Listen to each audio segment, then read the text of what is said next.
सत्साई भगत जी, मेरी 4-5 शंकाएं हैं और ये मुझे विश्वास है कि आप इसका सॉल्व कर देंगे। और मुझे 5 महीने नाम लिए हुए हैं, होने वाले हैं, और मैं किसी ज्ञान के आधार नहीं बनाया। मैं सिर्फ अपने दुख निवारण करने के लिए ही मैं टीवी पे सत्संग थोड़ी बहुत किसी और गुरु के दिखता था, उसी में संत रामपाल जी महाराज जी के सत्संग आता था, तो उसमें सत्संग तो समझ में नहीं आता था, लेकिन जो इंटरव्यू है जो भगत जी ने बताते थे, उससे मुझे लगा कि मेरी दुख दूर हो जाएगी। और मैं किसी ज्ञान का आधार नहीं बनाया और मैं गया मुंडका आश्रम। मैं दिल्ली से बोल रहा हूँ, मैं मुंडका में गया, नाम लिया। और जब मैंने संघ का समाधान का वीडियो देखा तो मुझे पैरों से ज़मीन खसक गई। मुझे समझ में नहीं आई कि मैं क्या करूं, मैं कहाँ फंस गया। बंदी छोड़ सतगुरु रामपाल जी महाराज जी की जय हो। सत्साहिब भगत जी, बड़े भैया, दुखी होने की कोई जरूरत नहीं है। जो सच्चाई आपको आज पता चली है वो सच्चाई परमपिता परमेश्वर सतगुरु रामपाल जी महाराज जी के आशीर्वाद से हम सत्सेवक पिछले 5 वर्षों से संगत में बताने की कोशिश कर रहे हैं, और इसमें कोई बड़ी बात नहीं है। ज्यादातर भगत जितने भी परमात्मा से जुड़े हैं या वर्तमान में जो भी जुड़ रहे हैं सन 2014 बरवाला कांड के बाद, उनमें से 90% व्यक्ति केवल इंटरव्यू को देखकर जुड़े हैं, क्योंकि हर व्यक्ति दुखी था, परेशान था, कोई शरीर से, कोई आर्थिक रूप से या कोई किसी अन्य व्यापारिक तरीके से। तो हर व्यक्ति उन इंटरव्यू को देखकर ही जुड़ा है, और यही रीजन है कि ज्ञान को आधार ना बना पाने के कारण, यानी पहले अच्छी तरीके से ज्ञान से परिपूर्ण ना होने के कारण, जब व्यक्ति इस मार्ग से जुड़ता है तो उसके मन में तरह तरह की शंकाएं, भ्रांतियां और दोष ऑटोमेटिक उत्पन्न हो जाते हैं। परमात्मा ने अनेकों बार कहा है। इसीलिए गुरुदेव ने हर बार यही जोर दिया है कि नाम दीक्षा लेने से पहले हर तरीके से ज्ञान से परिपूर्ण हो जाओ। पहले अपने मन की सारी शंकाओं का निवारण कर लो, उसके बाद आराम से नाम लो। नाम दीक्षा लेने में कभी भी जल्दबाजी नहीं करनी चाहिए। लेकिन भगत जी, दूसरी बात यह भी सत्य है कि यह परमेश्वर का ज्ञान है, ये अमृत तुल्य है, और आत्मा इस अमृत ज्ञान के लिए युगों युगों से भटक रही थी। अब जैसे ये ज्ञान इस आत्मा को सुनने को मिला तो तुरंत ये फड़क उठी और नाम दीक्षा लेने के लिए आतुर हो जाती है। जल्दबाजी में आप लोगों ने नाम दीक्षा ले ली, ठीक है भगत जी, गलती आप लोगों की नहीं है, लेकिन जहां पे आप नाम दीक्षा लेने जाते हो या गए, ये जिम्मेदारी उन लोगों की बनती थी कि वो लोग आपको पहले सारी बातें बताएं कि भगत जी आप कब से सत्संग सुन रहे हो, आप कितना परमात्मा के ज्ञान को समझ पाए हो, और ये इस तरह की परमात्मा की नियम है, मर्यादाएं हैं। कहीं ऐसा तो नहीं कि नाम दीक्षा लेने के बाद जब आपके सामने इस तरह की कोई घटना आए या इस तरह की कोई परिस्थिति आपके सामने उत्पन्न हो, उस समय आप इस नाम को रख पाएंगे या नहीं रख पाएंगे। तो ये सारी बातें नाम दीक्षा केंद्र वालों को पहले ही भगत से पूछनी चाहिए। लेकिन भगत जी, ये लोग करते क्या हैं, वर्तमान में इनको भक्ति भगवान से कोई मतलब नहीं है, इनको केवल फटाफट नाम दीक्षा देने से मतलब है। और जितने भी ये फर्जी नामदान केंद्रों पे जो लोग बैठे हुए हैं, इनका मकसद केवल यही है कि हम मैनेजमेंट को ये बताकर हम बड़े खुश हों कि देखो फला फला नामदान केंद्र से ज्यादा मेरे नामदान केंद्र पे भगत जुड़ रहे हैं। इनको केवल संख्या बढ़ाने से मतलब है, इनको भगत बढ़ाने से मतलब नहीं है। अब आप परेशान मत होइए, ये आपका संस्कार था परमात्मा से जुड़ने का, आप जुड़ गए, लेकिन आज आपको सच्चाई का पता चल रहा है। तो भगत जी, अब हमने संभल के चलना है। नाम परमपिता परमेश्वर जी का है, नाम को हमने कभी भी फर्जी नहीं बताया है और ना ही नाम फर्जी होता है। अगर फर्जी कोई लोग हैं तो वे नामदान सेंटर वाले हैं, वे सतलोक आश्रम बरवाला वाले हैं, वे सतगुरु रामपाल जी महाराज जी के कलयुगी परिवार वाले भाई बंधु और रिश्तेदार हैं, जो लोग अपने स्वार्थों के लिए भगत समाज को अंधाधुंध तरीके से उनके नाम की आड़ में और उनके नाम दीक्षा वाली सीढ़ी की आड़ में दुनिया को लूट रहे हैं। तो दोषी आप लोग नहीं हैं, आप लोगों से अधिक दोषी ये लोग हैं जो जानबूझ के ये उल्टे कर्म कर और करवा रहे हैं। अब आपने करना क्या है, जब आपको हकीकत का मालूम पड़ गया, अच्छी तरह से आप आश्वस्त हो लिए, तो भगत जी अब आपने करना सिर्फ इतना है, क्योंकि नाम आपको परमात्मा का मिला है, ज्ञान आपके पास परमात्मा का है, भक्ति आपको परमात्मा करवाएगा, मुक्ति आपको परमात्मा देगा। चप्पल उनके भाई की चाटने की या इन नामदान संचालकों की चाटने की, इन कोऑर्डिनेटरों की चाटने की हमें कोई आवश्यकता नहीं है। हम परमात्मा के गुलाम बन के रहेंगे, हम परमात्मा परमात्मा के ज्ञान के गुलाम बन के रहेंगे तो हमारा बेड़ा पार होना है, अन्यथा नहीं होगा। आज जब हमें हकीकत का पता चल गया है तो पूर्ण रूप से 100% हमने सतलोक आश्रम मैनेजमेंट हरियाणा और इनके नीचे जितने भी पदाधिकारी हैं, चाहे फर्जी नामदान केंद्र वाले हों, चाहे कोऑर्डिनेटर हों, हमारा किसी से कोई रिश्ता, कोई नाता, कोई रिश्तेदारी नहीं है। अगर आपको पता चल गया है कि नामदान के अंदर फर्जी हैं और ये लोग केवल धर्म की आड़ में धंधा कर रहे हैं, तो हमारा इन लोगों से किसी भी तरह का कोई संबंध आज के बाद नहीं रहेगा। हम इनके नामदान केंद्रों पे ना ही जाएंगे, पैसा टका देने का तो सवाल ही उत्पन्न नहीं होता। अब हमें परमात्मा का नाम, ज्ञान, ध्यान, सुमरण सब कुछ मिला हुआ है। हमने केवल परमात्मा को परमात्मा मान के और हमने उनकी भक्ति करनी है। जो भी दुख, परेशानी, संकट आएगी, हम परमात्मा से ही प्रार्थना करेंगे। अपनी अंतरात्मा से, अपने हृदय से हम परमेश्वर जी से प्रार्थना करेंगे। मालिक अंतर्यामी होता है, सतगुरु अंतर्यामी है, वो सारी बातें जानता है, मन की, हृदय की, आत्मा की, सब जानता है परमात्मा। तो अगर हमारी कोई सुनने वाला है तो भी सतगुरु सुनेगा, और हम अगर किसी से प्रार्थना करेंगे तो भी हम सतगुरु से करेंगे। परमेश्वर से प्रार्थना करने के लिए हमें किसी एजेंट या दलाल की बीच में जरूरत नहीं है। जिस तरह से ये सतलोक आश्रम मैनेजमेंट हरियाणा वाले आत्मा और परमात्मा यानी भगत और भगवान के बीच में, शिष्य और सतगुरु के बीच में एक एजेंट बन के बैठे हुए हैं, तो हमारा इन एजेंटों से किसी प्रकार का कोई लेना देना नहीं है। ना हमने कोई संपर्क रखना है, ना हमने यहाँ पे किसी प्रकार का दान, धर्म, ज्योति पाठ का कोई पैसा देना है, ना हमने इनके किसी भी प्रकार के तानाशाही फरमान को मानना है, और ना ही हमने इन लोगों के मार्फत कोई प्रार्थना करवानी है, ना कोई ज्योति पाठ दान का पैसा देना है। हमने केवल जब तक सतगुरु रामपाल जी महाराज जी हिसार जेल से बाहर नहीं आ जाते हैं, वो आए चाहे 10 साल में आए, चाहे 20 साल में आए, चाहे कल सुबह, या उनकी मर्जी वो ना आए। हमें यदि भक्ति और भगवान समझ में आ गया है तो इतना विश्वास हो जाना चाहिए कि मुझे तो सतलोक का सह भी पता नहीं था, परमात्मा ने मेरा उंगली पकड़ी, परमात्मा ने मुझे अपनी शरण में लिया, परमात्मा ने मुझे ज्ञान कराया, परमात्मा ने मुझे नाम दिया। आगे का काम भी उसी परमात्मा का है। कब वो सतनाम देगा, कब वो सार नाम देगा, कब वो सतलोक लेके जाएगा, ये काम उस परमपिता परमेश्वर सतगुरु रामपाल जी महाराज जी का है। हमें इस विषय में कोई टेंशन, कोई चिंता नहीं होनी चाहिए। चिंता उस समय होती है जब हम ये मानते हैं कि हमारा गुरु हमारा जैसा एक जीव है, एक आम इंसान है, एक आम साधु संत है, तो हमें चिंता होना स्वाभाविक है। लेकिन जब ज्ञान आधार से आत्मा को यह प्रतीत हो जाएगा कि मेरा सतगुरु स्वयं साक्षात कबीर परमेश्वर है, क्योंकि सतगुरु यदि कोई है इस पृथ्वी पे तो सतगुरु की भूमिका तो कबीर ही निभा सकता है, अन्य कोई निभाने में सक्षम नहीं है। तो उस आधार से फिर हमें इतना दृढ़ हो जाना चाहिए, हमें इतना आश्वस्त हो जाना चाहिए कि मेरा गुरु स्वयं साक्षात कबीर परमात्मा है, और कबीर परमात्मा दुनिया की चिंता किया करता है, भगवान की चिंता जीव नहीं कर सकता, और भगवान की चिंता जीव करेगा तो वो कुछ भी कर नहीं पाएगा। तो हमने निश्चित रूप से ये आश्वस्त हो जाना चाहिए कि धरती पे भगवान प्रकट है, धरती पे भगवान मौजूद है। हमारा काम केवल अपना काम धंधा, अपनी भक्ति मर्यादा के साथ करने का है, बाकी कोई टेंशन नहीं है। नाम फर्जी नहीं है, फर्जी ये लोग हैं। नाम को आपने भूलकर भी छोड़ना नहीं है। नाम परमात्मा का है, मर्यादा में रह के जाप करोगे, नाम अपने स्तर का पूरा काम करेगा। मर्यादा में नहीं रहोगे, नाम का लाभ आपको बिल्कुल भी नहीं मिलेगा। ये परमात्मा का ऑटोमेटिक विधान है।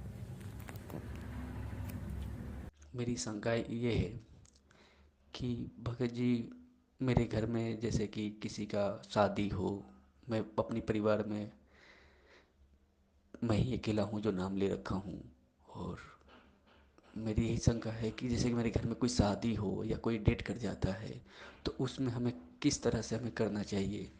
अब जैसे शादी है, कोई कहता है कि हेल्प चाहिए, कोई कहता है शरीर से हेल्प चाहिए, पैसे से हेल्प चाहिए, कोई सामान से हेल्प चाहिए, तो क्या हम वो कर सकते हैं।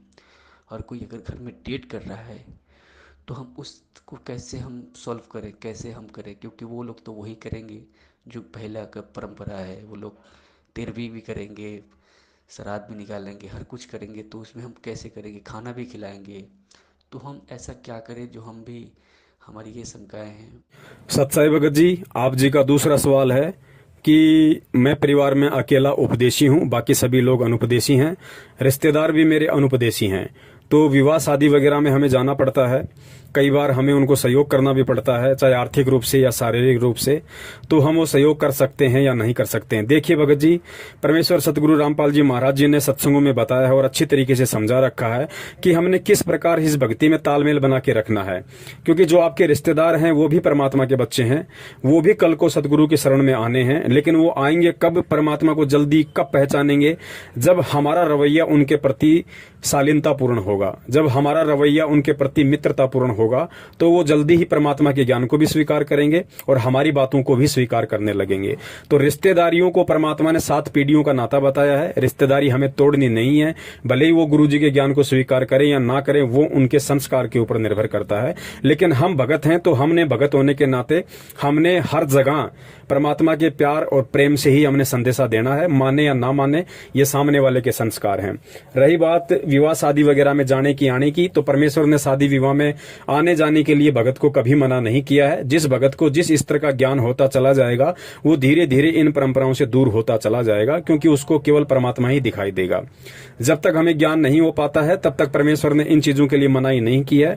परमेश्वर ने बताया कि विवाह शादी में हम जा सकते हैं, हम वहां पे खाना भी खा सकते हैं। खाना हमने बिल्कुल शुद्ध खाना खाना है, वेजिटेरियन खाना खाना है। खाना खाने की एवज में हमें लगता है कि मैंने 100 रुपए का खाया, 200 रुपए का खाया, उस एवज में हम वहां पे कन्यादान वगैरह भी कर सकते हैं। या फिर अगर किसी लड़के की शादी है, तो हम अन्य तरीके से हम उनकी मदद कर सकते हैं, ताकि वो भार हमारे ऊपर ना रहे।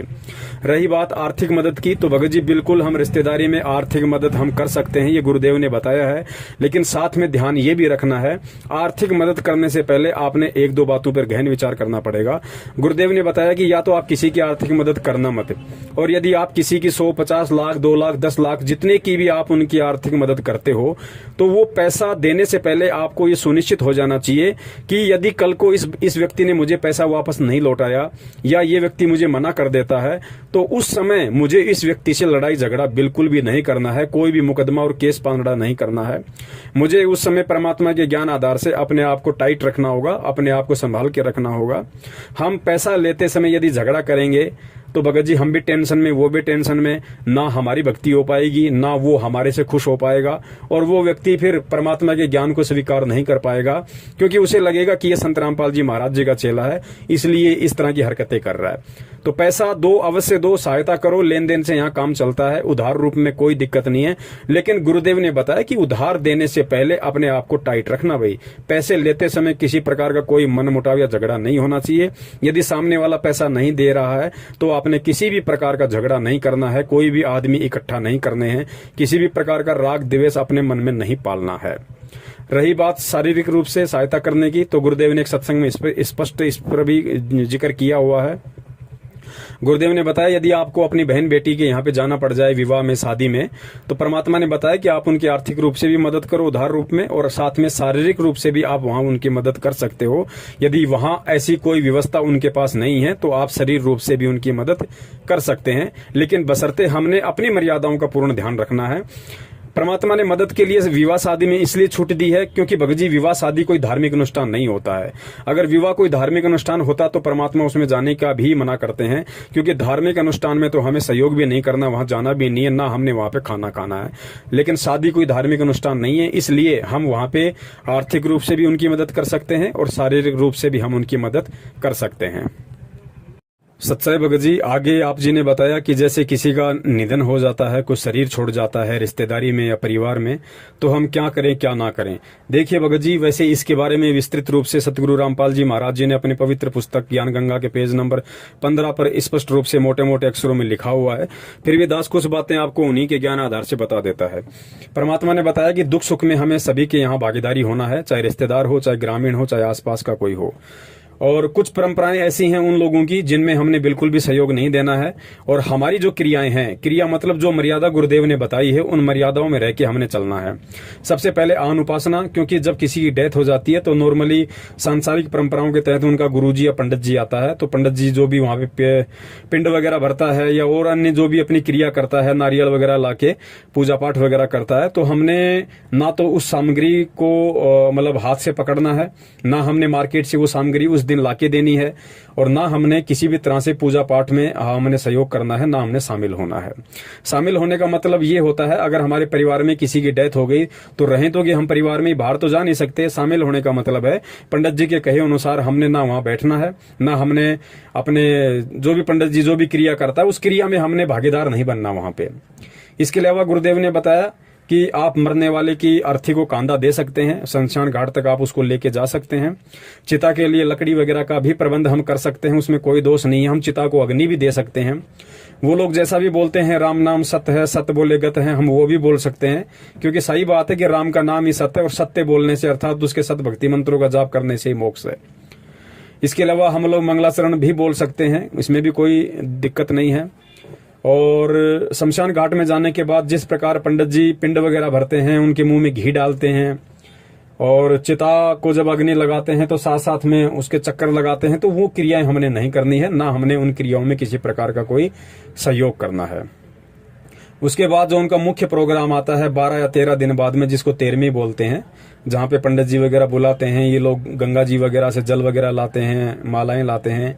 तो उस दिन भगत जी यदि हमारी रिश्तेदारी में कोई प्रोग्राम है या आड़ोस पड़ोस में कोई प्रोग्राम है, तो हमने उस दिन उस प्रोग्राम में बिल्कुल भी नहीं जाना, चाहे कोई कितना ही प्यारा क्यों ना हो, कितना ही यारा क्यों ना हो, क्योंकि ये सतगुरु का आदेश है, सतगुरु का वचन है।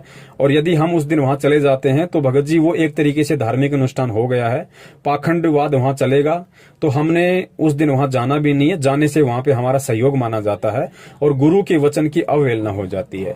यदि हमारे परिवार में ही ऐसी कोई समस्या है तो हम जाएंगे कहां, रहना तो हमें वही है, लेकिन हमने उनकी उन आन उपासनाओं में, उन कुरीतियों में, उन पूजा पाठ में, हवन यज्ञ में किसी प्रकार का कोई सहयोग हमने नहीं करना है। खाना हम खा सकते हैं क्योंकि घर में है तो खाना खाएंगे कहां, तो खाना वगैरह हम वहां पे खाएंगे रोजाना की तरह। हम तो अपना रोजाना का जो रूटीन है वही समझ के हम खाना खाएंगे। लेकिन वो लोग जो खाना बना रहे हैं उस दिन, जो लोगों को खिलाने के लिए या अपने पंडित जी को खिलाने के लिए 13वीं वाले दिन, तो हमने उस खाने में से उस दिन नहीं खाना भगत जी।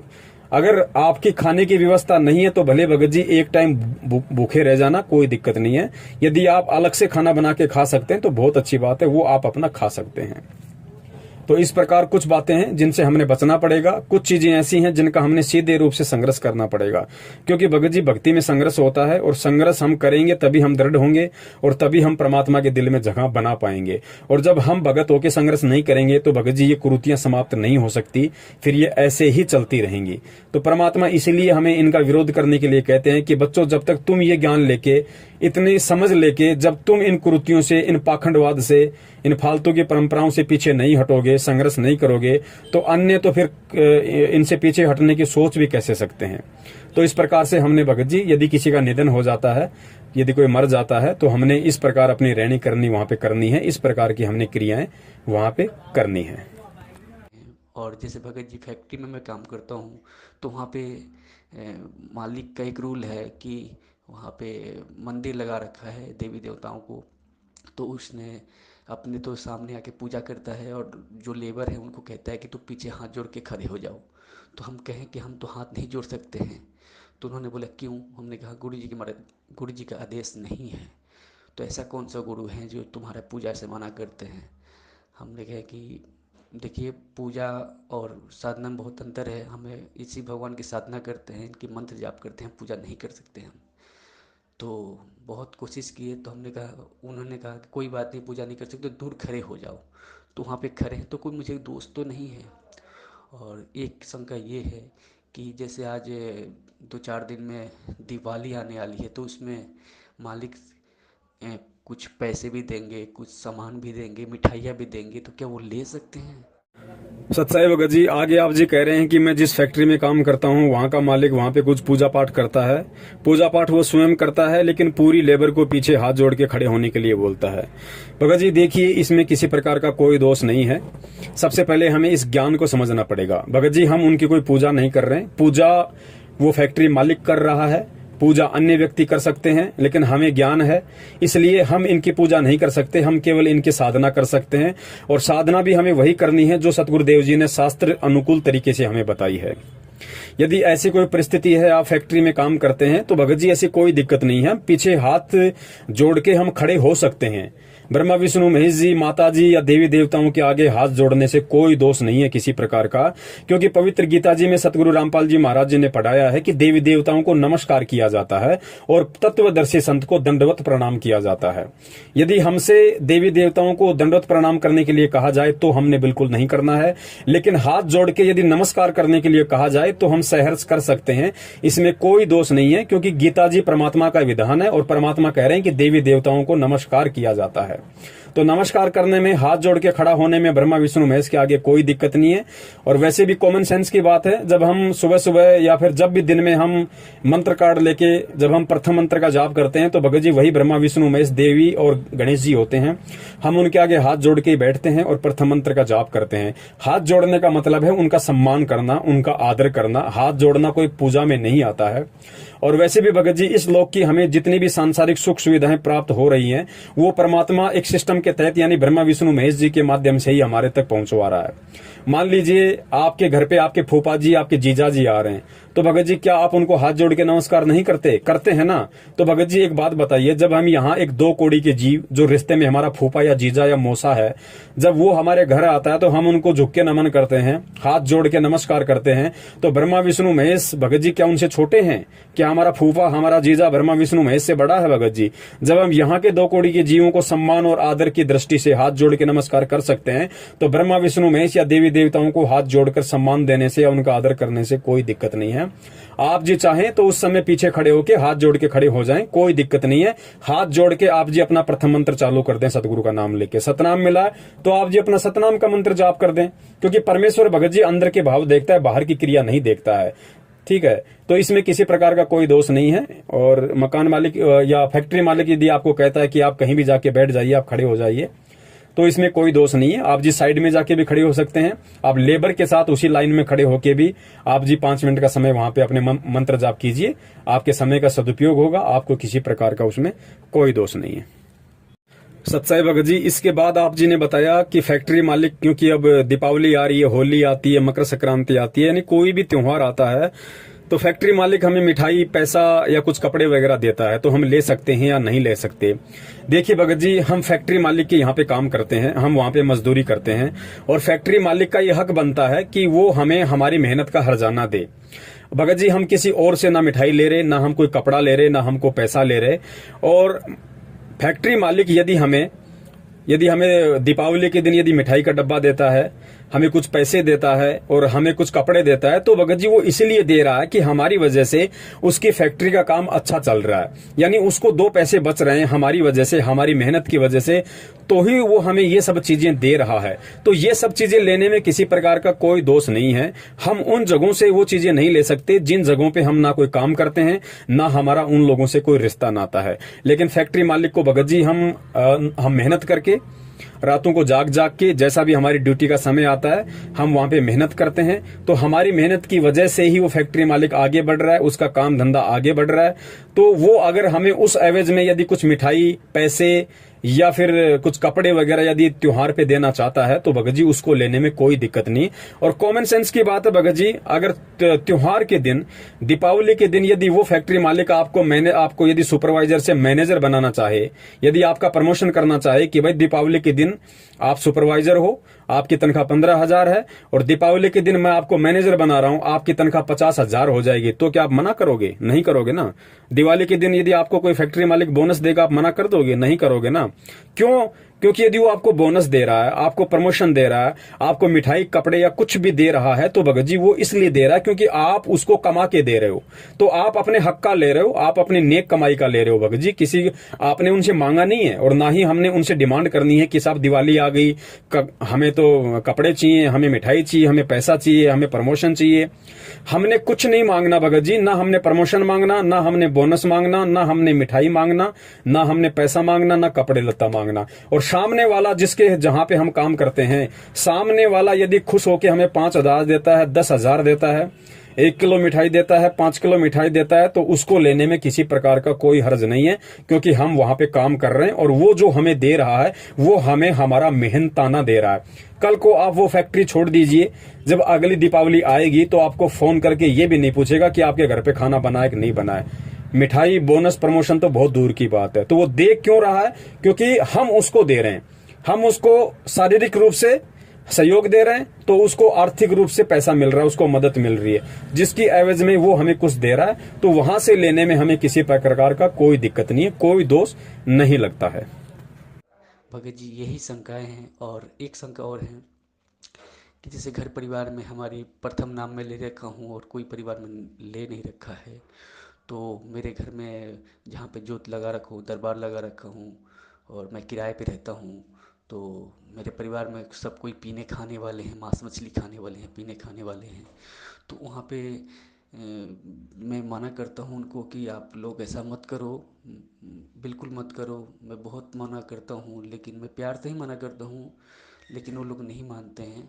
और फिर जाके वो लोग अपना पीते खाते हैं, उसी घर में रहते हैं। अब किराए पे हैं, अब हमको उतना पैसा की बचत भी नहीं है कि हम अपना रूम कहीं अलग ले लें या 2 कमरे ले लें जिसमें गुरु जी के दरबार अलग रखें और भाई लोग अपना अलग रहें।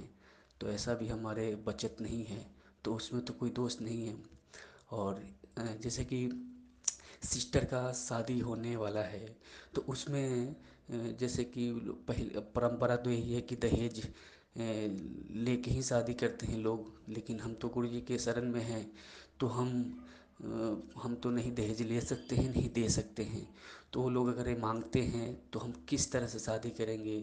सत्साई भगत जी, इसके अलावा आप जी कह रहे हैं कि घर में सभी अनुपदेशी हैं और हमारे घर में मांस मिट्टी वगैरह भी खाते हैं, बाहर से लोग लेके आते हैं, भाई है बहन है, घर पे खाते हैं। तो मैं किराए पे रहता हूँ, एक ही मकान है। अब मैं कैसे एडजस्टमेंट करूं, मैं कैसे रहूं, कैसे संतुलन बना के बैठूं? मैं उनके साथ में रहता हूं, खाता पीता हूं, तो कहीं मुझे कोई दोस्त तो नहीं है? देखिए भगत जी, सतगुरु रामपाल जी महाराज जी ने कहा है कि कबीरा तेरी झोपड़ी गल कटियन के पास, जो करेगा सो भरेगा, तू क्यों भया उदास। भगत जी, आप अगर दूध पियोगे तो आपको फायदा है, भाई शराब पिएगा तो भाई को नुकसान है। आपके शरीर को किसी प्रकार का कोई नुकसान नहीं है। तो आपकी मजबूरी है, आप जी एक कमरे में सब रहते हैं। भगत जी ऐसा है, वो लोग चाहे मांस खाएं चाहे शराब पिएं, ये आपके परिवार का मामला है। आप उनसे दूर कहीं जा नहीं सकते, दूर कहीं रह नहीं सकते। तो खाना वाना जब वो बनाए तो बोला करो, भैया आप लोग जब ये मांस मिट्टी वगैरह खाओ तो हमारा खाना ना बनाया करो। आप लोग जिस दिन साधारण तरीके से रहो, उस दिन हमारा हाथ पैर वगैरह धो के शुद्ध तरीके से हमारा खाना बना दो, हम खाना खाएंगे, उसमें कोई दिक्कत नहीं है। कहने का मतलब है, जिस दिन आपका भाई शराब पी के आता है या मांस मिट्टी खा के आता है, उस दिन हमने उस भाई के हाथ से ना तो खाना खाना है, ना ही हमने उस बहन के हाथ का बना हुआ खाना खाना है जिस दिन वो बहन मांस मिट्टी खाती है। बाकी दिन भगत जी हमारे परिवार का मामला है, जाएंगे कहां, वहीं हमें खाना पड़ेगा। दूसरी बात, आप अपना आरती मंत्र सुमरण करोगे, उसमें भगत जी किसी प्रकार का कोई दोष नहीं है। खाना जब आप खाओ तो भगत जी परमात्मा ने अन्नदेव की आरती बता रखी है, खाना खाने से पहले और खाना खाने के बाद की दोनों आरती हमें करनी है। ये दोनों आरतियां तो हमें रोजाना करनी है, सतगुरु का आदेश है कि खाना खाने के बाद अन्नदेव की आरती अवश्य करनी चाहिए, चाहे मन ही मन में कर दो, चाहे बोल के कर दो। मालिक का दरबार यदि आप घर में लगा पाते हैं तो बहुत अच्छी बात है। यदि परमात्मा का दरबार आप घर में नहीं लगा पाते हैं तो भगत जी उसमें भी कोई दिक्कत नहीं है। आप अपने हृदय रूपी गुफा में अपने परमात्मा को बैठाइए, अपने हृदय में परमात्मा की फोटो लगाइए, अपने मन मंदिर में परमात्मा की ज्योत जलाइए। भगत जी, परमात्मा मजबूरी देख रहा है, वो अंतर्यामी है, वो सब जानता है कि ये भगत जानबूझ के टाल मटोल कर रहा है या वास्तव में इसको मजबूरी है, जिस वजह से ये ज्योत बत्ती वगैरह या दरबार नहीं लगा पा रहा है। दरबार यदि आप लगा भी पाते हैं तो भी उसमें कोई दोष नहीं है, चाहे आपके घर में मांस मिट्टी खाने वाले हों, कोई दिक्कत नहीं है, क्योंकि भगत जी ये परिवार का मामला है। हाँ, गुरुदेव ने कहा है, यदि आपका पूरा परिवार उपदेशी है, बाहर से यदि कोई व्यक्ति ऐसा मांस मिट्टी खाने वाला आता है तो उसको उस जगह नहीं जाने देना जहां पे परमात्मा का दरबार है। अब घर में सारे लोग हैं तो घर से निकल के आप जाओगे कहां? अगर आप बना सकते हो छोटा मोटा परमात्मा का दरबार तो कोई दिक्कत नहीं है। परमात्मा देख रहा है कि भाई क्या है और क्या नहीं है। अगर परिवार में दरबार लगेगा, परमात्मा की फोटो के दर्शन वो अनुपदेशी लोग भी करेंगे तो भगत जी परमात्मा की फोटो देखने मात्र से भी उनके संस्कार बनते हैं। परमात्मा कहते हैं कि भाई साधु दर्शन राम का, मुख पे बसे सुहाग, दर्श होने को होते हैं जिनके पूर्ण भाग। घर में यदि आप अपना आरती करोगे तो भगत जी आरतियों की जो वाणी है उसका भी असर उस परिवार पे पड़ता है।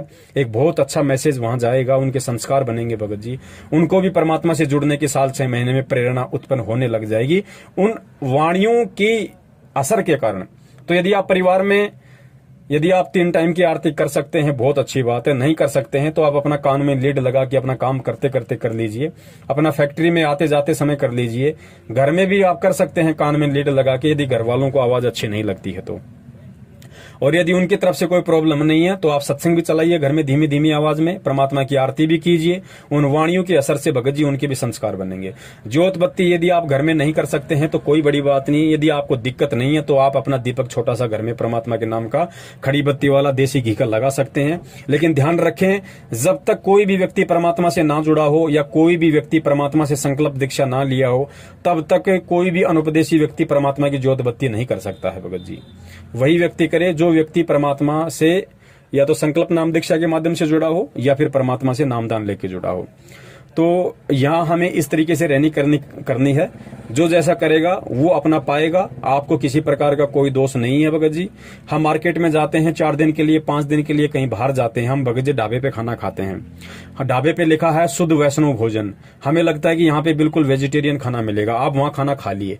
आपको क्या पता कि जो रसोई में खाना बना रहा है उसने शराब नहीं पी रखी होगी, उसने मांस मिट्टी नहीं खा रखी होगी। आपको क्या पता कि वो लोग अपने लिए उसी होटल में मांस नहीं पकाते होंगे या शराब नहीं पीते होंगे।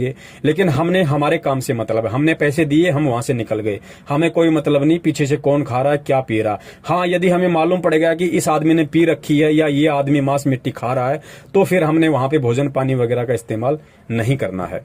यही स्थिति अपने घर की है। अगर हमें नहीं पता है तो हम खाना खा सकते हैं उनके हाथ का। यदि हमें पता चल गया कि आज इस दिन इसने मांस खा रखा है या आज मेरे भाई ने शराब वगैरह पी रखी है, तो हमने फिर उनके साथ में खाना नहीं खाना। साथ में खाना खाने का मतलब एक थाली में खाना नहीं खाना, अलग अलग हमने थालियों का प्रयोग करना है। हमने किसी भी अनुपदेशी की जूठन का प्रयोग नहीं करना।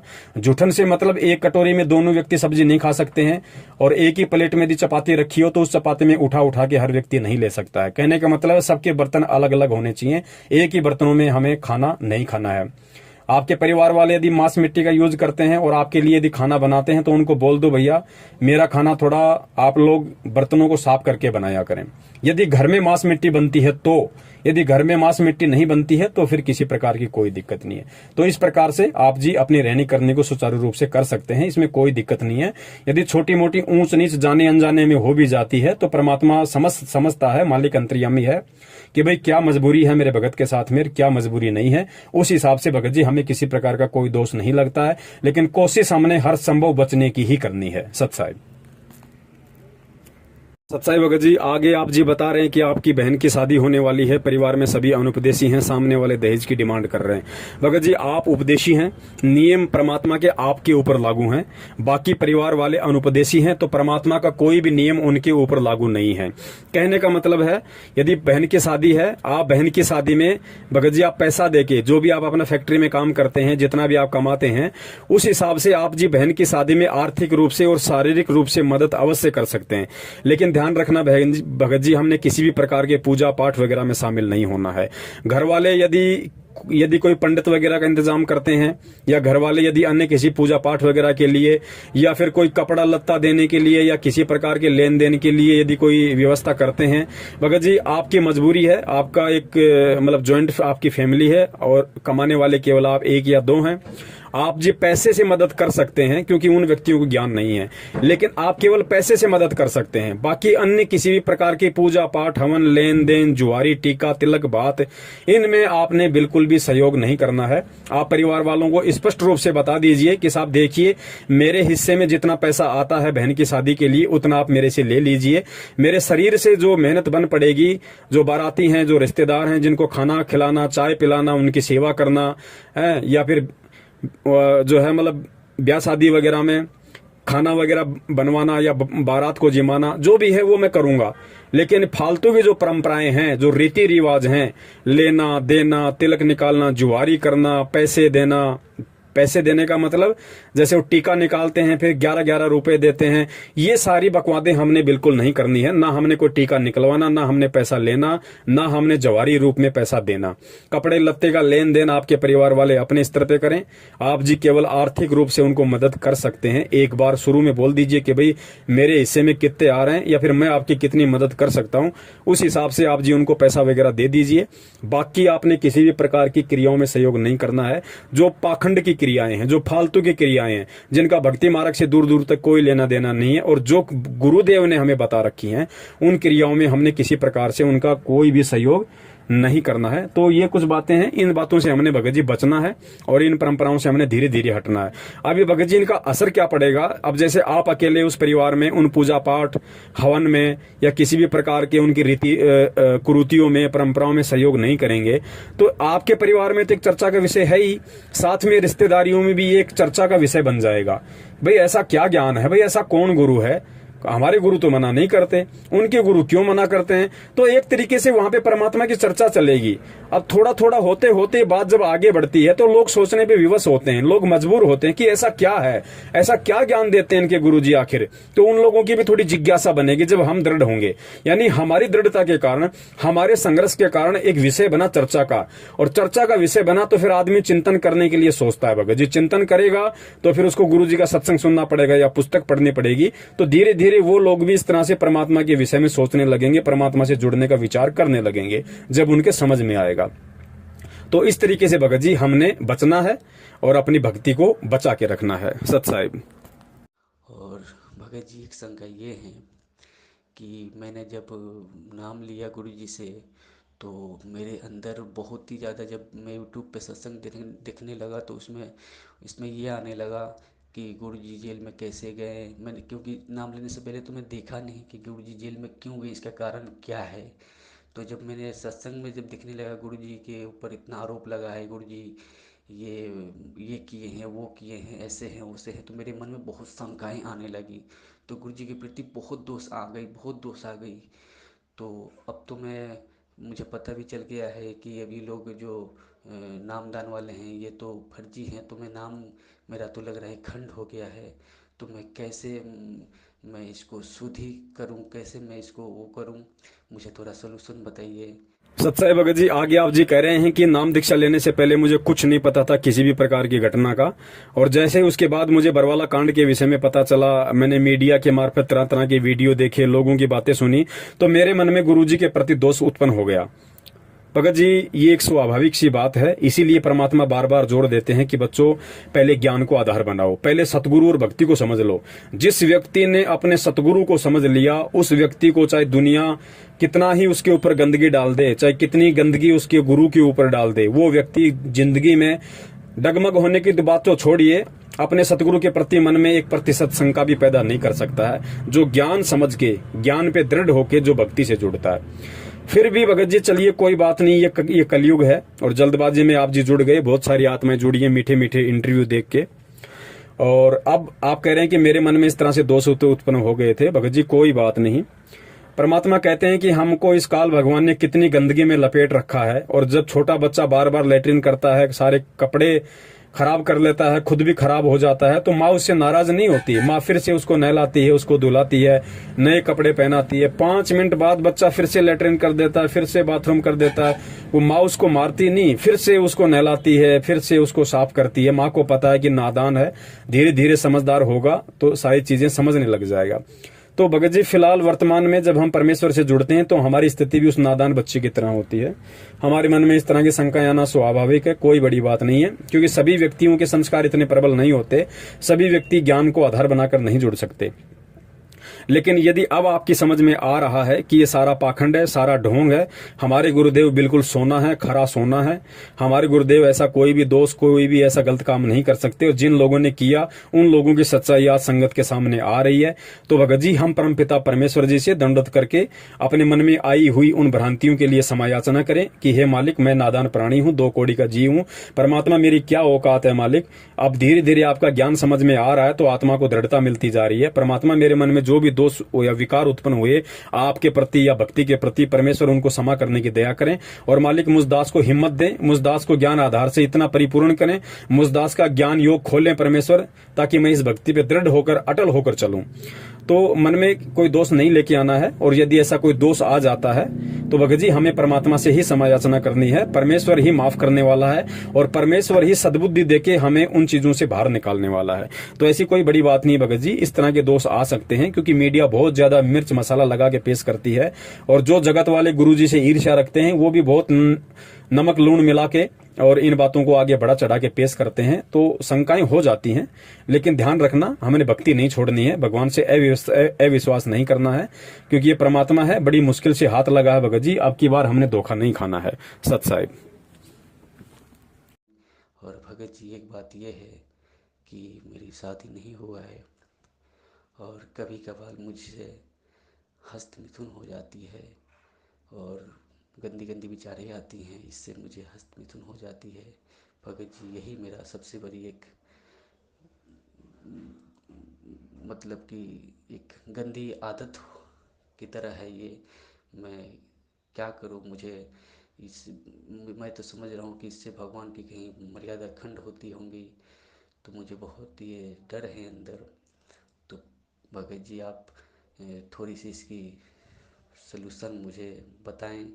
और मैं फ़ोन करता था तो आप नहीं उठाते हैं, क्योंकि मैं भी समझता हूँ कि आप भी कितना फ़ोन उठाइएगा, लाखों आदमी हैं, लाखों आदमी के मन में शंकाएं हैं, तो ऐसे ही मेरा सलूशन मेरा हो पाएगा। सत साहिब जी। बंदी छोड़ सतगुरु रामपाल जी महाराज जी की जय हो। सत साई भगत जी, आगे आप जी कह रहे हैं अपनी पर्सनल प्रॉब्लम के विषय में। भगत जी देखिए, दास यदि चाहता तो आपकी इस पर्सनल प्रॉब्लम को आपको पर्सनल तरीके से भी शेयर कर सकता था, लेकिन दास को परमात्मा ने जो प्रेरणा की, क्योंकि भगत जी ये जो मजबूरी है या ये जो आदत है, जो डेड हैबिट है, ये केवल आपकी अकेले की नहीं है। सतगुरु रामपाल जी महाराज जी से नाम दीक्षा लेने के बाद में हजारों की तादाद में ऐसे हमारे भगत भाई हैं जो अभी शरीर से युवा हैं, जिनकी शादियां नहीं हुई हैं, वो ज्ञान को अभी इतना नहीं समझ पाए हैं और इस तरह की गंदी आदत हो सकता है उनके अंदर भी हो। तो परमात्मा ने प्रेरणा की, इसलिए दास सार्वजनिक रूप से ये बात यहाँ पे बताने जा रहा है। और भक्त जी ये भक्ति मार्ग है, यहाँ पे कोई शर्मा शर्मी का कोई काम भी नहीं है, क्योंकि परमेश्वर ने अंड पिंड ब्रह्मांड सारा ज्ञान अपने बच्चों को दे रखा है। देखिए भगत जी, हस्त मैथुन की जो आदत है या फिर रात्रि में जो आपको सौपन दोष वगैरह आ जाता है, देखिए भगत जी इसके एक दो कारण है। पहला कारण तो ये कि भगत जी हम अच्छी तरीके से परमात्मा के ज्ञान पे दृढ़ नहीं हो पाते हैं, हम परमात्मा को परमात्मा नहीं मान पाते हैं, जिस कारण से हमारे मन में किसी भी बहन बेटी के प्रति, किसी भी युवा या सुंदर लड़की के प्रति इस तरह की भावनाएं जब हमारे अंदर आ जाती हैं, तो जाहिर सी बात है भगत जी हमारे को रात्रि में फिर उसी तरह के विचार अनुकूल फिर हमारे को जो है सौपन आते हैं और सौपन में फिर सौपन दोष हो जाता है। एक जाहिर सी बात है। तो हमें कोशिश करनी है परमात्मा के ज्ञान आधार से, और परमेश्वर ने बार बार हमें जो पाठ पढ़ाया है हमें उसका अनुसरण करना है कि भाई इस भक्ति मार्ग में आने के बाद परमात्मा कहते हैं कि पर नारी को देखिए बहन बेटी के भाव, कहे कबीर काम नाश का यही सहज उपाय। जब तक हम दूसरे की बहन बेटियों को अपनी बहन बेटी की तरफ से नहीं देखेंगे, और दास तो ये निवेदन करता है भगत जी, हमने केवल अपनी बहन बेटी की नजर से ही नहीं देखना, क्योंकि इस दुनिया में ऐसे ऐसे दुष्ट लोग हैं जो अपनी बहन बेटियों के साथ भी इस तरह के कुकर्म कर डालते हैं। तो इससे थोड़ा और ऊपर उठकर हमने उन सभी बहन बेटियों को, हमने सतगुरु रामपाल जी महाराज जी की आत्माएं देखना है, रामपाल जी महाराज जी की बहन बेटियां देखना है। तो जाहिर सी बात है फिर इस तरह के दोष एक भगत के मन में नहीं आएंगे, और धीरे धीरे यदि आते भी हैं तो आना वो बंद हो जाएंगे, क्योंकि जब ज्ञान हो जाएगा कि हम सब आपस में असली, हम लोग रियल सिस्टर ब्रदर हैं। सतलोक में हम सभी भाई बहन थे, हम सब भाई बहन हैं। इस काल लोक में आके इसने किसी को किसी की बेटी बना दिया, किसी को पत्नी बना दिया, किसी को माँ बना दिया। बाकी रियल में हम सभी एक परमात्मा की आत्माएं हैं, ना हम पुरुष हैं ना हम स्त्री हैं, हम केवल आत्मा है और हम एक ही उस परमात्मा के संतान हैं। तो हमें जब इस चीज का ज्ञान आधार से ज्ञान होगा तो भगत जी इस तरह के दोष सौते हमारे मन में आना धीरे धीरे बंद हो जाएगा, और हमने कोशिश भी करनी पड़ेगी, थोड़ा संघर्ष भी करना पड़ेगा। देखो विचार आना भगत जी एक स्वाभाविक सी बात है। आपके मन में यदि किसी औरत को देख के या इस तरह से यदि कोई बहन बेटी को देख के ऐसा कोई विचार आ जाता है, या कोई मूवी फिल्म वगैरह या इस तरह का कोई भी सीन वगैरह देख के जो आप ना चाहते हो फिर भी आपके आंखों के सामने आ गया, और यदि इस तरह का सीन वगैरह देख के यदि आपके मन में इस तरह की भावनाएं आ जाती हैं, क्योंकि भगत जी आजकल तो मोबाइल भी एक ऐसी चीज है, हम जैसे यूट्यूब सर्च करेंगे ना चाहते हुए भी, भले हम गुरुजी का सत्संग देखें लेकिन गुरुजी का सत्संग जैसे ही हम लोग देखेंगे किसी भी यूट्यूब चैनल पे, तो ना चाहते हुए भी 2-4 सेकंड के ऐसे ऐड आ जाते हैं जो बिल्कुल अश्लील होते हैं, घटिया होते हैं। और मैं तो यहां तक कहूंगा कि कुछ लोगों ने संत रामपाल जी महाराज जी के सत्संगों को डाल डाल के अपने यूट्यूब चैनल पे, और यूट्यूब चैनल्स को उन्होंने मोनेटाइज करवा रखा है, यानी उन्होंने कमाई का जरिया करवा रखा है। कमाई का जरिया मतलब उन्होंने अपने चैनल को मोनेटाइज करवा रखा है, उनको पैसे मिलते हैं, पैसे की वजह से कंपनी उनके ऊपर ऐड लगाती है। अब भगत जी हम गुरुजी के सत्संग सुनने के लिए उस चैनल को ओपन करते हैं, सोचते हैं किसी भगत भाई का चैनल है, और जैसे ही हमने चैनल को ओपन किया तो भगत जी उस पर अर्धनग्न होकर लड़कियां डांस कर रही हैं, फिर अश्लील भाषा यूज करते हुए चुटकुले आ रहे हैं। तो मेरा उन सभी भाई बहनों से निवेदन है जो सतगुरु रामपाल जी महाराज जी के भगत हैं और जिन्होंने यूट्यूब पर अपने चैनल बनाकर गुरुजी के वीडियो सत्संग डाल रखे हैं, बहुत अच्छी बात है, लेकिन मैं प्रार्थना करूंगा कि आप गुरुजी के नाम से आप जो चैनल बनाते हैं या जिन चैनलों पे आप गुरुजी का सत्संग डालते हैं, मेरी प्रार्थना है आप उनको कमाई का जरिया ना बनाएं। आप उनको कमाई का जरिया ना बनाएं, क्योंकि इस तरह करने से कंपनी उस पर ऐड लगाएगी, क्योंकि कंपनी अपना ऐड लगाएगी तभी तो कंपनी आपको पैसे देगी मोनेटाइज करने के बाद में। तो आप उसको मोनेटाइज ना करें और आप परमेश्वर के ज्ञान को ही चलने दें। भाई रोजी रोटी की चिंता ना करें, जिस परमात्मा ने आपको भजन दिया है भोजन की चिंता उसकी है, भोजन का प्रोग्राम उसने पहले ही करके भेजा हुआ है। तो आप जितने भी भगत भाई बहन हैं जिन्होंने अपने यूट्यूब चैनलों को कमाई का जरिया बना रखा है, वो उसको वहां से हटा लें, दास की प्रार्थना है। बाकी आपकी अपनी मर्जी, आपके अपने विचार। तो भगत जी सोपन दोष आना ये एक सामान्य सी प्रक्रिया है, युवा शरीर होता है, तरह तरह के विचार भी उत्पन्न हो जाते हैं, लेकिन हमने ज्ञान आधार से धीरे धीरे इन पे कंट्रोल करना पड़ेगा, एकदम से कंट्रोल नहीं हो पाते हैं। और ऐसी परिस्थितियां यदि हमारे सामने आ जाती हैं, मन में ऐसा किसी के प्रति कोई दोष हो जाता है, तो भगत जी दोष उत्पन्न होना कोई बड़ी बात नहीं है, लेकिन हमने उस दोष को कंट्रोल करना है, क्योंकि कंट्रोल करने के लिए ही परमात्मा ने सत्संग दिए, परमात्मा ने तत्व ज्ञान दिया है कि हम उस पर कंट्रोल करें। मान लीजिए हमारा बेवजह किसी से झगड़ा हो जाता है, सामने वाला बेवजह हमें गालियां निकालता है, मारने पे उतारू होता है, तो जी तो हमारा भी करता है कि हम भी 2 रख दें उसके गाल पे, हम भी झगड़ा कर दें। लेकिन फिर परमात्मा ने सत्संग में क्या बताया कि बेटा आवत गाड़ी एक है, उल्टा होए अनेक, कहे कबीर ना उल्टी रहे एक की एक, जो तो को काटा बोवे ताको बोतु फूल है, और तोहे फूल के फूल हैं, वाको हैं त्रिशूल। तो फिर हमने यहाँ पे परमात्मा के उस ज्ञान को आधार बनाना पड़ेगा, वरना गुरुजी ने कहा है कि जैसा वो कर रहा है तत्व ज्ञान से अपरिचित होने के कारण, और यदि तू भी तत्व ज्ञान से परिचित होने के बाद उसके जैसे ही क्रिया करेगा, उसके साथ लड़ेगा, झगड़ेगा, खसेगा, तो फिर मंद बुद्धि प्राणी, फिर तेरे में उसमें क्या अंतर हो गया? फिर तेरा ये तत्व ज्ञान लेने का, सतगुरु धारण करने का, सत्संग सुनने का फायदा क्या? फिर तो ये 7 ज्ञान का मुकदमा है, चाहे रोज करो दिन में, फिर वैसे ही आप दुखी होते रहोगे, वैसे आप परेशान होते रहोगे। तो परमात्मा ने कहा भगत को सहन करना पड़ेगा, भगत को संघर्ष करना पड़ेगा, भगत को सहन करना पड़ेगा। भगत को गुरुदेव ने सूरमा की उपाधि दी है, सूरवीर की उपाधि दी है। और आध्यात्मिक मार्ग में भगत जी सूरवीर उसको कहते हैं जो ज्ञान आधार से संघर्ष करता है, जो प्रेम और अहिंसात्मक रूप से अपनी लड़ाई लड़ता है, और जो सहन करता है, जो सहन करता है वो भक्ति मार्ग का सूरमा है भगत जी। तो हमने भक्ति मार्ग का सूरमा बनना है और परमात्मा को बना के दिखाना है, क्योंकि परमात्मा चाहते भी ये हैं कि जब तक तुम भक्ति के सूरमा नहीं बनोगे तब तक तुम मुझे प्राप्त नहीं कर पाओगे। तो भगत जी अगर इस तरह के मन में दोष हमारे आते हैं तो भगत जी हम केवल सत्संगों से ही उनका निवारण कर सकते हैं। ज्यादा से ज्यादा हम परमात्मा के सत्संग वगैरह सुनने की कोशिश करें, परमात्मा के शब्द वाणियां सुनने की कोशिश करें, फिर जो जो परमेश्वर ने वाणियों में, शब्दों में, सत्संगों में कहा है हम उस पर विचार करने की कोशिश करें, फिर हम उस पर अमल करने की कोशिश करें, और अंततः हमें उस पर चलना पड़ेगा।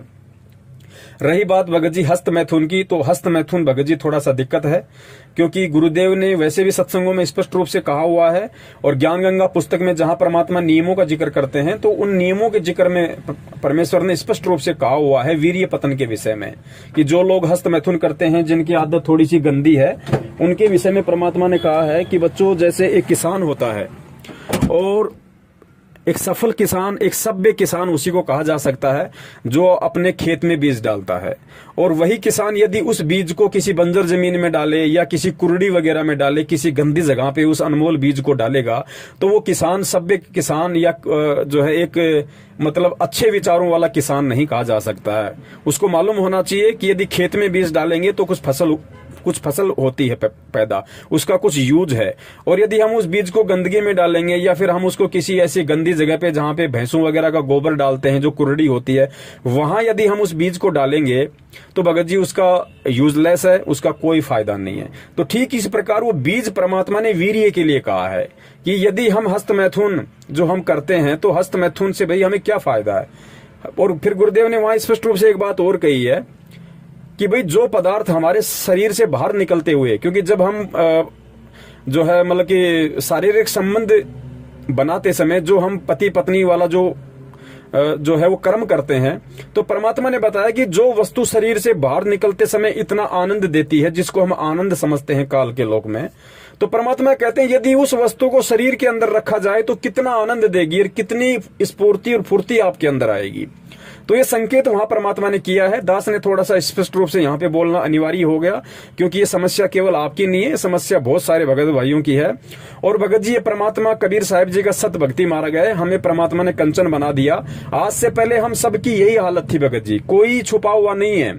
कोई ये कहे कि मैं तो कभी करता ही नहीं था, मैं तो बहुत अच्छा था, हो सकता है एक दो आत्मा ऐसी होंगी जिनमें ये विकार ना हो, लेकिन भगत जी 99% लोग इन सभी विकारों से ग्रस्त थे, जो आज परमात्मा की शरण में आके अपने आप को जो है भगत बना के बैठे हैं।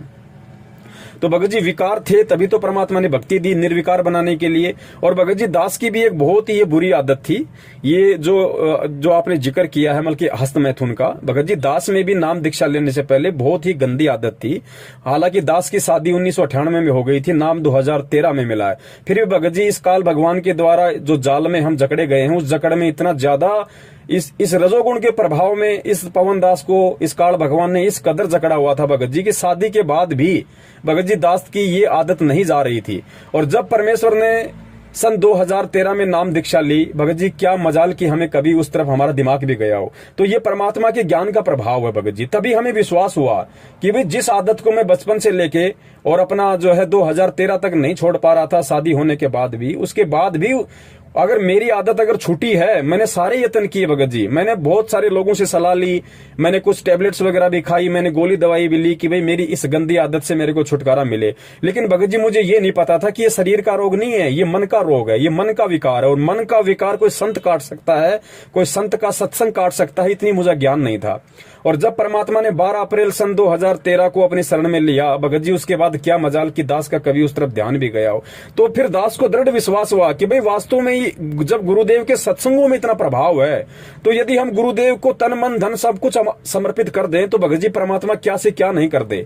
जिसने ये आदत छुड़वा दी मात्र अपने ज्ञान से, भगत जी अगर हम उसको सब कुछ अपना सर्वस्व सौंप दें, उसको परमात्मा रूप में स्वीकार कर लें, भगत जी क्या वो ये लोक नहीं छुटवा देगा, ये दुनिया नहीं छुटवा देगा, मोह माया ममता नहीं छुटवा देगा। तो ऐसे भगत जी दास को फिर परमात्मा पे और ज्यादा दृढ़ विश्वास हुआ, भक्ति पे विश्वास हुआ।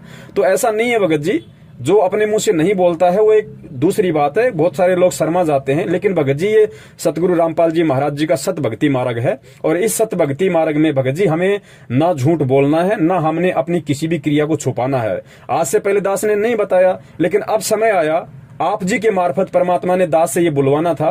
क्योंकि बहुत सारे भगत भाई सोचते हैं कि भाई पवन दास तो बहुत मतलब की शुद्ध आत्मा है। भाई हम सब विशुद्ध आत्मा थी, हम सब काल भगवान के जाल में फंसे हुए थे। हम में से कोई भी ऐसा नहीं था जो निर्विकार हो, और निर्विकार ना यहाँ कोई हो सकता भगत जी, क्योंकि निर्विकार तो भगत जी परमात्मा जब ये शरीर यहाँ से छुड़वाएंगे, काल के लोक से बाहर निकालेंगे, अक्षर पुरुष के लोक में ले जाएंगे, फिर उसको पार करवा के फिर परमात्मा हमारे को जिस मान सरोवर में नहलवाएंगे भगत जी, वहां ये आत्मा निर्विकारी होगी। सारे आवरण विकार वहां हटेंगे इस आत्मा के। परमात्मा कहते हैं तुम्हारे यहाँ 5 विकार रहेंगे। ऐसा नहीं है कि तुम्हारे 5 विकार जड़ से खत्म हो जाएंगे, नहीं। गुरुदेव ने बताया बच्चों तुम्हारे 5 विकार तुम्हारे साथ में रहेंगे, लेकिन इस भक्ति के प्रभाव से, साध संगति के प्रभाव से, सतगुरु के मंत्रों के प्रभाव से, सतगुरु के आशीर्वाद से ये 5 विकार तुम्हें परेशान नहीं करेंगे। ये बिल्कुल न्यूट्रल हो जाएंगे, निष्क्रिय हो जाएंगे, तुम्हारे ऊपर दबाव नहीं बनाएंगे। लेकिन ये होगा भगत जी धीरे धीरे धीरे धीरे, क्योंकि दास इस परिस्थिति से भगत जी गुजर चुका है। हालांकि दास पे परमात्मा ने विशेष अपनी मेहर रखी कि जो आदत नाम दीक्षा लेने से पहले थी, उसके बाद परमात्मा ने एक बार भी उसका प्रयोग नहीं होने दिया। भगत जी मन में बहुत आता था, दबाव मन का बहुत होता था कि वो क्रिया मैं फिर से करूं, बहुत ज्यादा दबाव पड़ता था। लेकिन भगत जी कहीं न कहीं उस परमात्मा ने दास को संभाल के रखा, क्योंकि मैं अपना सर्वस्व सतगुरुदेव को समर्पित कर चुका था कि परमात्मा, आज से पहले तो दास को ज्ञान नहीं था, लेकिन अब दास को ज्ञान हो गया। अब दास एडी से चोटी तक भगत जी, हे परमात्मा, दास आपको समर्पित है। परमात्मा आप वही करना जो मेरे हित में हो। परमात्मा आप उस चीज को बिल्कुल भी एप्लीकेबल मत होने देना जो मुझे अच्छी लगे। परमात्मा आप उसी चीज को मेरे ऊपर लागू करना जो मेरे लिए अच्छी और जो आप उसको उचित समझो। भगत जी जब इतना हमारा समर्पण भाव अपने सतगुरु के प्रति होगा तो बड़े भाई फिर परमात्मा हमारे से दूर नहीं है, परमात्मा पीछे खड़ा हुआ है। लेकिन संघर्ष हमें करना पड़ेगा, थोड़ा सा दृढ़ हमने होना पड़ेगा। तो थोड़ा सा ध्यान रखिए भगत जी, ये हजारों भाइयों की समस्या है और इस समस्या से हर भगत भाई जो है गुजर भी चुका है। ऐसा नहीं है कि सभी लोग गुरुजी के शरण में आने से पहले दूध के धुले हुए थे। किसी में भगत जी रजोगुण का विकार था, किसी में तमोगुण का विकार था, किसी में सतोगुण का विकार था। आज भी है उनमें। बहुत सारे भगत भाई नहीं बता पाते, आप जी ने बता दिया, आप जी ने बता दिया तो भगत जी दास ने भी खुल के बता दिया। जो अन्य भगत भाई बहन है उनकी भी शंकाओं का समाधान होगा। तो भगत जी हमने पीछे हटना पड़ेगा इन चीजों से। देखो, मन के दबाव में आके जीव नाम दीक्षा लेने के बाद भी गलतियां करता है। अगर नाम दीक्षा लेने के बाद में जीव गलतियां करता है तो जाहिर सी बात है उसके ऊपर मन का दबाव यानी काल का प्रेशर है। किसी पे कम होता है, किसी पे ज्यादा होता है। लेकिन हमने भगत जी थोड़ा सा संघर्ष करना सीखना पड़ेगा और संघर्ष हम तभी कर पाएंगे जब हम सत्संगों को ध्यान से सुनेंगे और परमात्मा से हम पल पल ये प्रार्थना करते रहेंगे उठते बैठते कि हे परमेश्वर संभाल के रखना, मालिक ये काल का लोक है। आज से पहले तो हम भी यहाँ पे मगन होके घूम रहे थे, हमें कुछ नहीं पता था। लेकिन जब से आपका ज्ञान थोड़ा थोड़ा समझ में आने लगा है तो परमात्मा मालूम पड़ने लगा है कि परमेश्वर यहाँ तो कभी भी हमारा पैर वापस उलझ सकता है, कभी भी अपने जाल में फंसा सकता है। तो परमात्मा हम दो कोड़ी के जीव हैं, लेकिन आप समर्थ हो। हे सतगुरु, हाथ पकड़ के रखना मालिक। जाने अनजाने में कोई गलती भी हो जाए तो परमात्मा क्षमा करना और आगे से ऐसी हिम्मत देना परमात्मा कि वो गलती दोबारा करने की हमारे अंदर वो प्रेरणा भी ना उठे। तो इस तरीके से भगत जी हमने परमात्मा के ज्यादा से ज्यादा हमने सत्संग सुनने हैं, परमात्मा से हमने प्रार्थना करते रहना है। और जब हम परमात्मा के दिए गए मंत्र, उनकी सत भक्ति को समय पे करते रहेंगे और अच्छे भक्तों की संगति में हम रहेंगे, क्योंकि देखो भगत जी साध संगति का बहुत ज्यादा फर्क पड़ता है। अगर आप गुरुजी के सत्संगों के साथ साथ यदि आप ऐसे भक्तों के संपर्क में रहो जिनके विचार परमेश्वर के अनुरूप हैं तो भगत जी इस तरह की बातों के लिए मन में कोई बकवाद रहती ही नहीं है। और गुरुजी ने तो बता रखा है कि भाई जब तुम सत्संग सुनो, सत्संग सुनने से मन हट जाए तो परमात्मा का कोई शब्द सुन लो, शब्द सुनने से मन हट जाए तो अपना मंत्र कर लो, मंत्र से मन हट जाए तो अपनी आरती रमैनी कर लो, आरती रमैनी से मन हट जाए तो अपने किसी भगत भाई के पास बैठ जाओ या अपने किसी भगत भाई से मोबाइल पे बात कर लो। अब ये समस्या कुछ दिनों की है भगत जी, ज्यादा दिनों की समस्या नहीं है, क्योंकि वर्तमान में भगत जी साध संगति नहीं हो पा रही, सत्संग भी लोग इतने नहीं सुन पा रहे और उसके बाद साध संगति तो हो ही नहीं रही। साध संगति होती है परमात्मा के बच्चे इकट्ठे हों, परमात्मा को भोग लगे, ज्ञान चर्चा हो, परमात्मा का सत्संग सुने। लेकिन वर्तमान में भगत जी सत्सेवक ही परमात्मा के वो बच्चे हैं जो असल में जिनको साध संगति कह सकते हैं। और सत्सेवक भी भगत जी आपको पता है कि वर्तमान में कितना संघर्ष कर रहे हैं परमात्मा के बच्चों को समझाने में। हमारी पारिवारिक समस्या भी है, आर्थिक समस्या भी है, सांसारिक समस्या भी है। तो फिलहाल हमने भगत जी गुरु जी के सत्संगों को ही सबसे बड़ी संगति बनाना पड़ेगा और यथासंभव हो सके जो अच्छे भगत हों, जो सत्सेवक हों, उनकी हम संगति में रहें। सतलोक आश्रम मैनेजमेंट हरियाणा जो भक्तों को इकट्ठा करता है सत्संग के बहाने, वो साध संगति नहीं है। वहां तो ज्यादा विकार उत्पन्न होते हैं, क्योंकि वो लोग सत्संग के बहाने भीड़ इकट्ठी करते हैं और फिर अपना मनमाना आदेश गुरु आदेश में पारित करते हैं। वो तो वहां तो दोहरा नुकसान है भगत जी। तो कोशिश करें गुरु जी के सत्संगों से लगे रहें और परमात्मा से हम प्रार्थना करते रहें। और इस तरह का विकार जब भी हमारे मन में आना हो तो भगत जी हम मालिक के सत्संगों को याद करें कि परमात्मा क्यों सत्संग सुनाते हैं। ये विकार छुटवाने के लिए, ये बुराइयां छुटवाने के लिए ही तो परमात्मा यहाँ पे सत्संग करने आए हैं। सत्संग से परमात्मा हमें साफ करना चाहते हैं। तो भगत जी हमें भी अपने आप को साफ करवाने की इच्छा होनी चाहिए। और संघर्ष भगत जी इस भक्ति मार्ग में है तो संघर्ष हमें भगत जी करना पड़ेगा। और एक बार जब हम ये बाउंड्री पार कर जाएंगे भगत जी, फिर दोबारा से काल इतना प्रेशर नहीं डालेगा। तो जो भी गलती आपसे हो गई हो कैसी भी, आप उसके लिए परमात्मा को दंडित करके समायाचना करें अपने घर पे, अपने ऑफिस में, कहीं भी। मालिक अंतर्यामी है। हृदय से, आत्मा से यदि आप अपनी गलती का पछतावा करते हुए परमात्मा से आप यदि माफी मांगेंगे, प्रार्थना करेंगे तो भगत जी परमेश्वर अवश्य माफ करते हैं। और आगे हम परमात्मा से यही प्रार्थना करें कि हे परमपिता परमेश्वर, मैं ठहरा 2 कौड़ी का जीव, मेरी मालिक कोई औकात नहीं है, मुझे बचाने वाले आप हो परमात्मा, और आगे भी मुझे आप ही बचाओगे। मैं आपकी शरण में हूं परमेश्वर, मेरा बुरा आपके हाथ में, मेरा अच्छा आपके हाथ में। तो भगत जी जब इतने भाव हमारे परमात्मा के प्रति हो जाएंगे तो पहली बात तो ये ऐसे विकार करने की हमारे अंदर जिज्ञासा नहीं होगी। और यदि काल प्रेशर से यदि ऐसा हो भी रहा होगा तो परमात्मा अपनी आत्मा को किसी न किसी तरीके से कोई ना कोई कारण बनाकर भगत जी अवश्य उस परमात्मा को परमात्मा संभालता है। बंदी छोड़ सतगुरु रामपाल जी महाराज की जय हो। सत साहिब।